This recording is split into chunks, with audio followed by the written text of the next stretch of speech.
ministro Walter Braga Neto. Ministro, eu sou autor de uma notícia-crime contra Vossa Excelência, para investigar se Vossa Excelência ameaçou o Parlamento brasileiro e para investigar se Vossa Excelência teria dito que, se não tivesse o voto impresso, o senhor não teria eleição em 2022. Eu quero dizer que quem decide sobre voto impresso não é Vossa Excelência. Quem decide sobre voto impresso é o Congresso Nacional. E Vossa Excelência caberá obedecer. E caso não obedeça, será preso.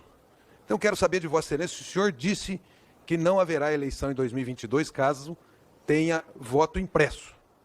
Em segundo lugar, ministro, de ameaçar uma CPI também é motivo de crime. E Vossa Excelência pode responder criminalmente. O senhor recebeu, dados públicos, o senhor recebeu R$100 mil de salários em julho. O general Augusto Heleno, 107. O general Luiz Eduardo Ramos, 111. Eu queria saber, eu fiz uma pergunta, eu protocolei um pedido para saber sobre nomeações de marechais. Com relação ao salário que foi falado, eu já expliquei, mas eu faço questão de repetir. Não é um salário. O militar, outra coisa, não foi para militares, aquilo foi para todo o funcionalismo do Executivo, que era o único que não cumpria o entendimento que já havia do STF e do TCU. Já disse isso aqui antes. Tá? Não é decreto, foi uma portaria da AGU e adoção pelo Ministério da Economia. O que nós recebemos foi os atrasados, ou os retroativos, de janeiro a julho, tudo de uma vez só, mais o 13º. Ele me perguntou se eu considero se houve uma ditadura. Não, não considero que tenha havido uma ditadura. Houve um regime forte, isso eu concordo. Cometeram exceções dos dois lados, mas isso tem que ser analisado na época da história, de Guerra Fria e tudo mais. Isso aqui é a importância dos pesos e contrapesos que tem que ser exercido pelos três poderes. O poder legislativo, o poder executivo e o poder judiciário. Se os senhores não exercerem os poderes, os senhores que eu estou dizendo não são os senhores deputados, os senhores dos poderes, e houver um desbalanceamento entre os poderes, isso realmente não funciona. O senhor não terá direito de intervir se não existir. Os três poderes se controlarão. O senhor não terá nenhum direito de intervir. Eu esqueci de responder ao senhor. O senhor fez perguntas aí para mim, inclusive... Os senhores pretendem dar um golpe no dia 7 de setembro, essa pergunta não foi respondida. Se eu digo para o senhor que nós trabalhamos dentro da Constituição, a pergunta já está respondida. Cabe ao senhor o entendimento. O senhor, eu gostaria de dizer... Freios e contrapesos? Não é o que o presidente... É a Constituição que resolve, não o senhor.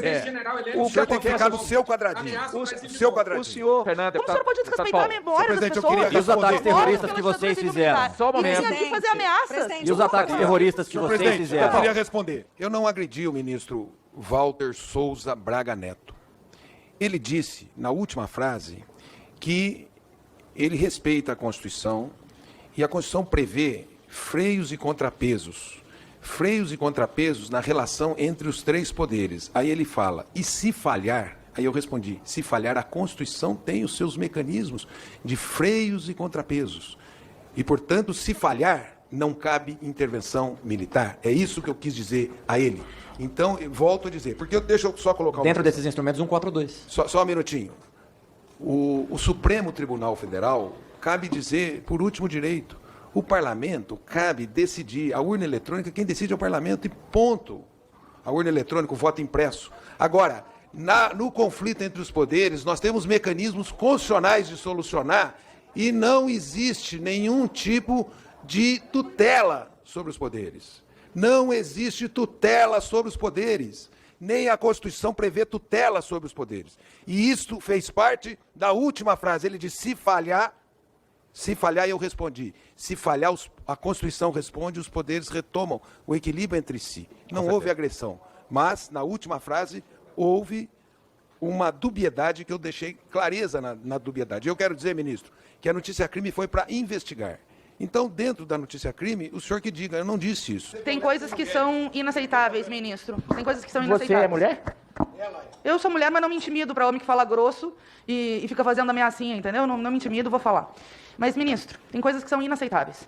O senhor vir aqui defender a ditadura civil-militar, o senhor vir aqui dizer que não houve ditadura, senão as pessoas estariam aqui. O deputado Ivan Valente ficou 3 anos preso, sendo torturado durante a ditadura civil-militar.